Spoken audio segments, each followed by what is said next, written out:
Hello, everybody. Welcome back to the James Lawrence Allcott channel. We've just done Sunday Vibes. Let's go. Let's go indeed. On a Thursday. Joe and Zach join me to talk about the North London derby because it is a huge game. And I think this will be quite cool because you'll have a lot of Spurs fans and Arsenal fans. But we are none of those. I know, neutrals. So I think that We are very sad fans. Yes. But I think this is good. This is because obviously we watch a lot of football. We watch a lot of these teams. So, first question. Is this game... as neutrals, is this the most electric Premier League game there is now? It's overtaken City-Liverpool, hasn't it, recently? Like, I think City-Liverpool for sure was, like, when they were going hell for leather, back and forth, 99 points, 98 points, just because everything relied on that one game because they would win all the others. I think now that City are just so far clear of everybody else, City are kind of in their own league, we don't really have City versus anyone.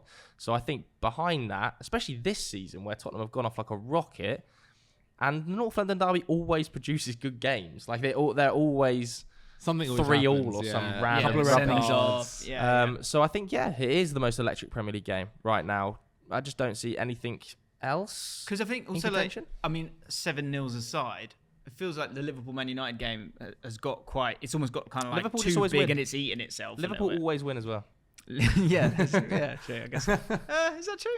Yeah, well, they beat. Well, you think 7-0 last year? I know that United did kind of have that comeback game, the 2-1. But under Ollie, there was the 5-0 at Old Trafford as well, wasn't there? Yeah. I don't think United have won at Anfield in 300 years at this point. Like, it's just The only painful. other one is that's more of like a dirty game is Chelsea Spurs. Right. Chelsea Spurs is always kicking off. Yeah, that is a in fun those- game, in those Chelsea Spurs, fixtures. actually. But I Yeah, do it's agree, Arsenal. The Arsenal needle's Spurs is huge always on good. this one, isn't it? Oh, massive. I mean, this is the real test for Spurs and where they are under Postecoglou. Everyone has admitted that they've been fantastic. They've played some great football. The vibes and positivity there is at an all-time high, especially over the last few years. However, they played a very poor Manchester United side. They did, and actually the first half, because of Vicario, they managed to kind of weather the storm, and then managed to put the ball in the back of the net and win the game. But in this one, it's like, we know Arsenal are very good. Yeah. And so if Spurs can get something, they're obviously going away to the Emirates as well. The atmosphere there is incredible over the last year or so now. And so if they can get something there, that would put them in a very good place. And an understanding of what could be for their season. Yeah, because obviously there's only so much at this stage of the season. You know, when we make content, there's only so much you can kind of work with. Is it fair to say that Spurs are being a little bit overhyped due to the data set we have? Like we say with the Man United element, that's a big win, but against a team that's struggling. Yeah, I think it's an interesting point, isn't it? Because, you know, they haven't had a bucket load of injuries. They've had, you know, a couple here and there, but majority, like the midfield has been very structured. He's found it very quickly, hasn't he? I know Richarlison's kind of dropped out and Son's gone into the 9. The back 2, in terms of Romero and Van de Ven, have formed a nice... So it's not like loads of major issues that Postecoglou's had to deal with yet, because it's a small squad. So right now they are kind of in the best of the best we've seen them. I think this game is probably outside of City, like maybe the hardest in Europe right now. Wow. I think Yeah. I think Arsenal are playing better football than Bayern Munich. Like, I think. So when it comes to the Champions League, right? There's 3, right? There's 3 teams. Maybe 4. Maybe Chuck 4. Real Madrid in there. Yeah, maybe 4. Although I was the very, 3 very impressed by Barcelona midweek. Very impressed by Barcelona. Fine. But are we chucking Arsenal within that?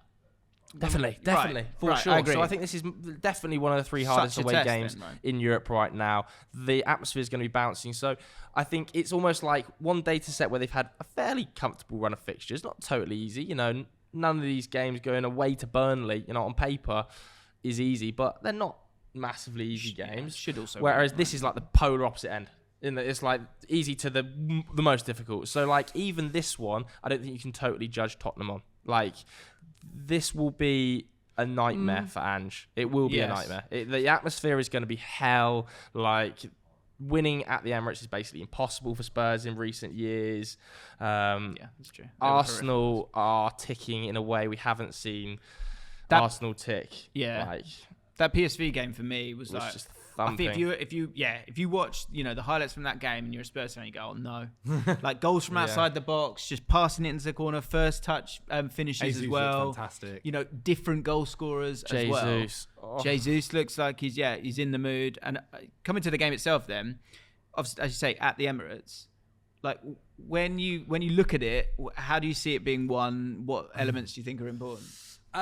So one of the things that I am still not too convinced on Spurs is their defending down the wings. And they're going up against maybe the best, one of the best in the league for that. Facing Bukayo Saka on the right. Like, Udogie's been amazing. He has been so good. Yeah. But he hasn't been tested defensively, and he's going to against. And I thought they got tested Saka. quite badly against Brentford in those pockets. I think Mbermo and Visser, Shardo, maybe. you know, I think really tested them in behind early doors in the pockets out wide, and they were still exposed at times there. You know, the big chance Johan Visser missed, the volley at the back post, was created from that opening in that space, in behind the fullback, where Romero's got to cover an awful lot of ground, Van der Ven's got to cover an awful lot of ground. You can't do that against Arsenal. If Saka and Trossard, who's probably going to have to pay wide because obviously Martinelli's injured, if they've got 30 yards of room in that fullback slot, Van der Ven and Romero are dead. Yeah. They're dead. Yeah.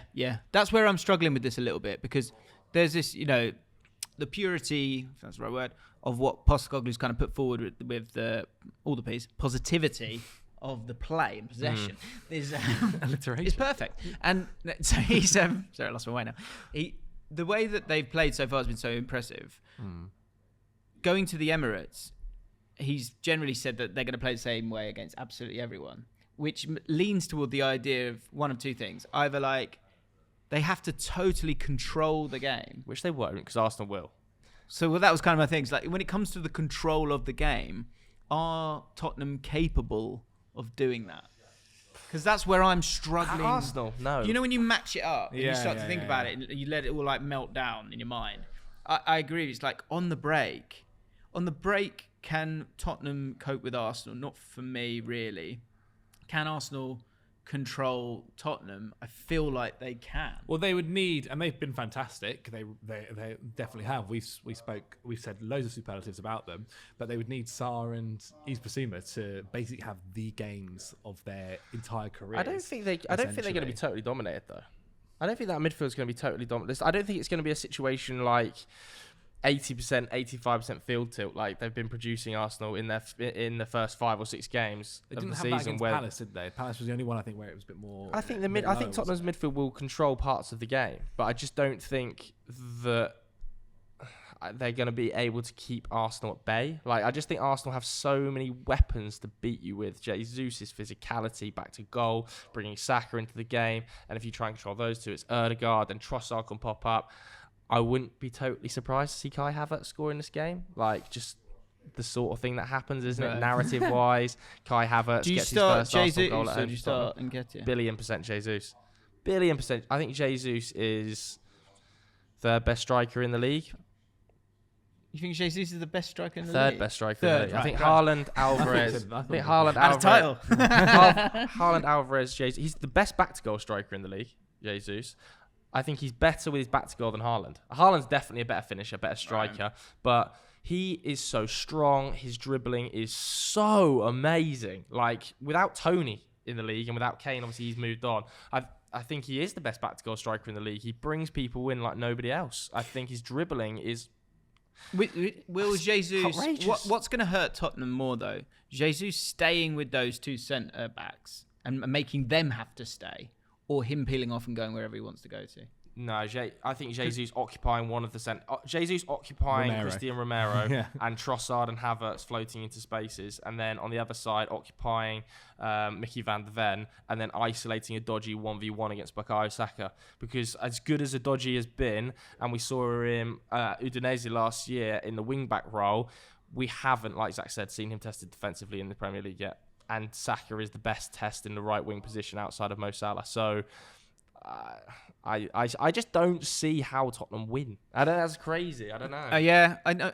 Like, you can see it when Kane's there. Maybe he just does something. But how do they win? And unless it has like what happened at Spurs ground, not last season before, where Rob Holding like red card happened. And let's say like a Ben White gets sent off or something like that. I mean, really, if we're being deadly honest, the number one culprit would probably be Romero to be sent off. As you said in the Sunday Vibes, like, let's see whether he can keep his cool head during this game as well. I mean, Vicario is going to get an absolute tested like there's no tomorrow. Like, this is going to be a big he has test to for be a him, and monster. whether he can keep his Yeah, level. I guess there's a lot of stuff we probably don't know.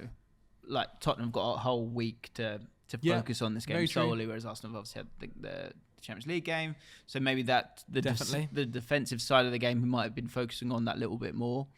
But that's just not what we've seen. So I'm kind of with you, because even say like Maddison floating about and all that stuff, I still think, I could still see Declan Rice kind of coping with it, dealing with it.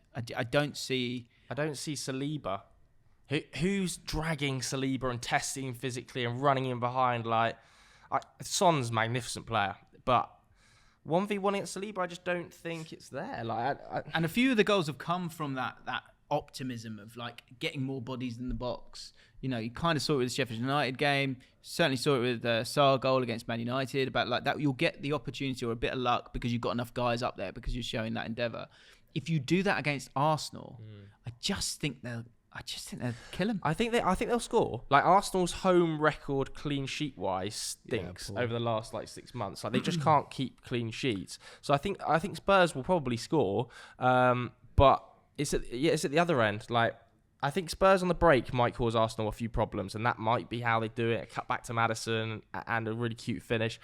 But it's at the other end defensively. As good as Bissouma's been and Van der Ven has started the season, I think it's a real struggle to keep Arsenal out with their weaponry. I think this is going to be quite high scoring and entertaining, but North London Derby's never won away. Like it's always, it's always a home weird winner. quirk. The home team always wins, and I just don't see anything changing. And the final thing for me is that Arsenal generally play against teams who, are set and have that low block, mid block, whatever. I just think it's going to be for them to have space to go into with the players that they've got. I just that would really scare me if I was a Tottenham fan. Yeah. Score predictions? You want to do it? Well, I know. I was interested to see if he starts Raya or Ramsdale and goal again. Oh, that was the other thing. I've popped in my head when Sunday vibes. Do you think that he's played because Spurs missed out on him, and the narrative that all around that he won't play Raya? I think he'll play Ramsdale. I think he'll play Ramsdale. With his whole personality aspect of After the punch last year. Why put him in that kind of scenario? After the punch as well, I think he's going to want something to prove where the fan got on the pitch and had it out with Ramsdale. I think that he's going to want Ramsdale in the sticks, that personality in that game. For me, it's more the if he has a howler against Tottenham, it's he should have been playing for. It's more that kind of thing. But maybe that's quite a weak mentality, maybe for Arteta to have and see, and then literally change and create a whole new story just for that. I also wonder if Arteta even looks at that and he just goes, "Ray's been fantastic the last 2 games. Put him in there. Yeah, I'll play him again. Do I want to risk an Aaron Ramsdale mistake? Because Aaron Ramsdale would have the pressure of, okay, I've been given the chance against Spurs. I can't screw this up. There's a lot swirling around there. A lot swirling around there. Okay. So it'll be interesting. As for score prediction, I will go with a 3-1 Arsenal win. It's quite a safe one. That I'm not gonna lie. Yeah, I agree. I think 3-1. I'm gonna go 4-2. Oh, big score. 6 absolute goal belter. predictor. That would be a belter. 4-2. Nice. Right, guys. Score predictions in the comments, please. Let me know your thoughts. How is the game going to be won? Subscribe to Football Daily. More importantly, subscribe to Joe on TikTok. Yeah. And Zach, where are they subscribing to you generally? Just send Zach money. Yeah, send sure. Zach I'll money. start on OnlyFans. There you go. Wow. Please don't. Coming soon. Cheers.